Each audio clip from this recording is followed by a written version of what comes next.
Majina ni Ruth Mukami kutoka shule ya ufundi ya Thitha Vocational Training Center, iko Adhero Rojene Ward, Kiengo Sub-County.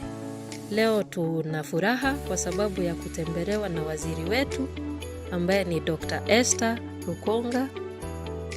Amekuja kuona miradi ambayo inaendelea kwa shule. Hiyo miradi ikiwa ni darasa moja na dormitory moja. Tunashukuru serikali yetu ya Meru County kwa hiyo support pamoja na gavana wetu, na tuko pamoja.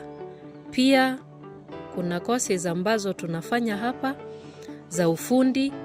Moja ni ya kujenga, hiyo ingine ni ya kushona nguo, na pia tuko na ile tunaita ya beauty ama salon, na tutaanzisha ICT na motor vehicle ama ya mechanic.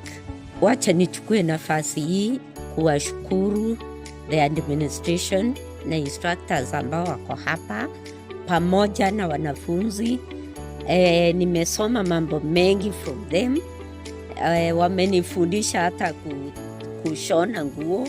Nimeketi kwa darasa yao, na yule ambaye alikuwa ananifundisha ni mwanafunzi, which means nimeona wako na a lot of confidence, wanajikubali na wana apply hiyo skill kufundisha hata wengine.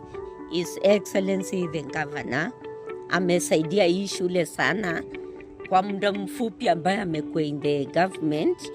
Amewajengea hii class ambayo unaona hapa together na dormitory, na hiyo ni kitu kizuri sana kwa wanafunzi. Congratulations, naona mnafanya kazi nzuri. We are proud of you. Ninyi ni wanafunzi wazuri, na kile ningemuuliza the skill ambayo your instructors wamemfundisha, apply it outside. Ukienda huko nje, apply it, teach others, fundisha wengine pia, ndio waone nyinyi sio watu wa chini, nyinyi ni watu ambao tunaenzi, ni watu wazuri na watu ambao mko na vision ya future.